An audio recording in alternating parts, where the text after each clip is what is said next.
I am a table thumping bull on the small and the mid cap end of the market. I mean, you're well aware of that, Malashi. We've had chats on this, and I believe that is the real story in India. And the reason for my bullishness on the smaller end of the market is this: that a $3.5 trillion economy, which India is, if you broadly divide it into uh, five five areas, or let's say four areas, each area on the average, each zone is on the average, between $700 billion to about $1 trillion.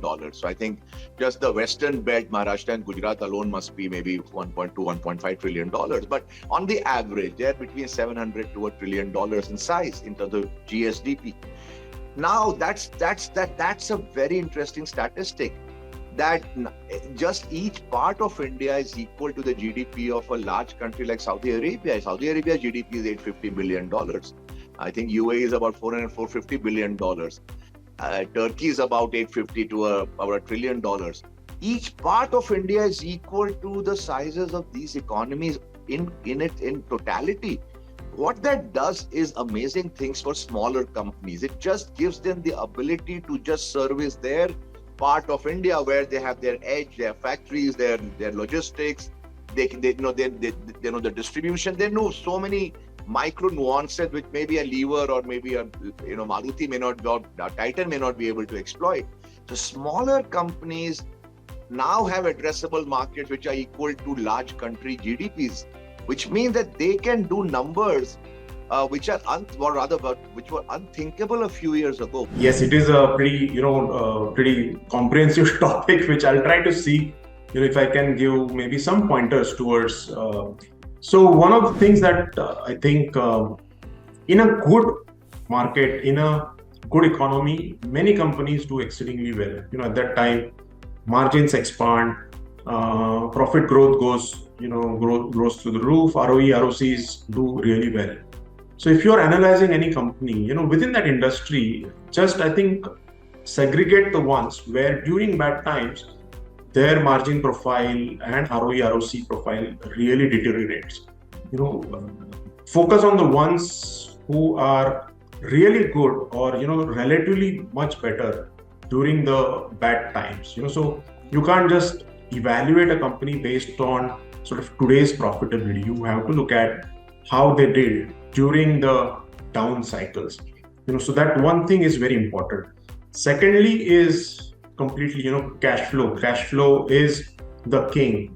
And beyond, I know a lot of people do like focusing on free cash flow. Free cash flow is also important, but in a high growth company or a high sort of growth economy, you will not see too much of free cash flow because a lot of that does get reinvested back. So look at maybe cash flow from operation, because that is independent of the investment. How much is the cash flow from operation compared to the net profits? You don't want that cash flow from operation to be sort of getting inferior or reducing. At the same time, the net profit on the P&L side improving. So the growth in cash flow from operation is more important than sort of the growth in the net profit, because unfortunately, again, net profit is the focus area for most investors, and the balance sheet is not. Thirdly, I would say look at, especially in good economy when everyone is going for capex, there is a lot of money flowing into companies, a lot of IPOs. So there is easy availability of money, at least from the equity markets. Look at increment. So whatever is the new capex they are going for, or maybe the recent capex that they have done, look at what's been the return on equity or return on capital on that just incremental part. And I generally try to look for it that it at least has to be about 20%, because most of the company, if the average itself is at 16, 17, 18%, you want at least somewhat superior profitability company. So at least that should be better than 20%, but also it has to be at least as good as their existing ROE and ROC. You don't want a company which is generating 35% ROE, ROC, going for a project which is 20% ROE, ROC, right? If there is a company which is at say 16, 17 and they're going for 20% is good enough, but sometimes companies go for growth just for sake of it, just to show the market or show the investors that it may not be the prudent decision for the company, but it is based on sort of the pressure that investors put on the company, that they go for growth, and that growth is actually value destructing, especially if their ROI on that investment is subpar. So those are the few things that I would look for. Beyond, I mean, there are a lot of other things that you can always look for in terms of looking at the credits, how much are they growing business by loosening their sort of credit terms. A lot of those things will come up in your working capital days, right? So you don't want the working capital days to be ballooning as they are growing, because that itself will have an impact on their CFO, cash flow from operation. But those things are very important that you are aware of them, and that that is at least beyond just looking at the EPS growth and then the P&L growth and just the the P&L side. Yeah. Sure. And let's come to valuations now. This is something everybody understands, because everybody looks at P and then says that this is expensive and this is cheap. Now, do you think mid-caps really do deserve higher valuations? Because the idea of higher valuation would be justified if they were to promise higher growth. Right. But then along with growth also comes fragility. So how do you, from your lens, what is the threshold you keep for valuations for mid-cap versus, if you were to benchmark against a Nifty? Right.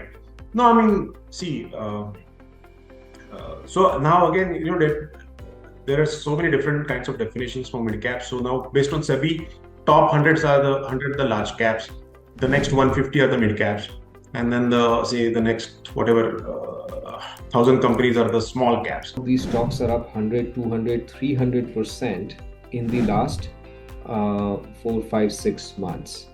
So some of these stocks can come down.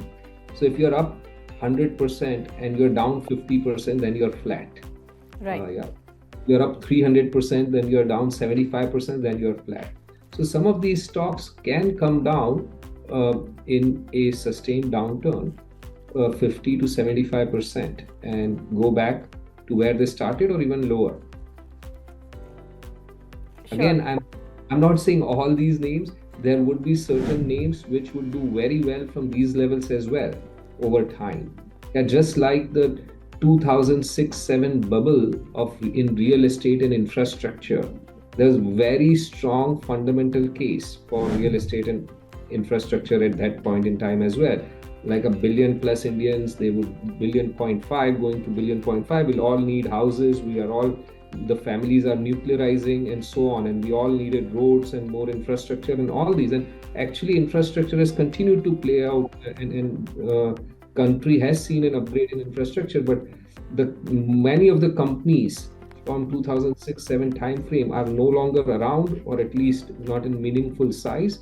Other companies have done from 2006-07 also. Some of the companies have done very well, but on the whole, the sector did go through very difficult times because the prices were stretched to extraordinary levels. And similarly, what I'm saying right now is that in some of these segments, some companies would do well over time, but a lot of the companies would be available at far lower prices than where they are today.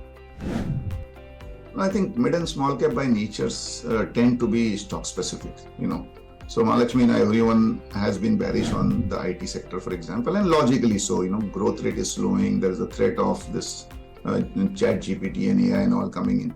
But actually, if you see some of the mid-cap IT companies, even year to date are up 30, 40, 50%, though some other IT companies have not done well.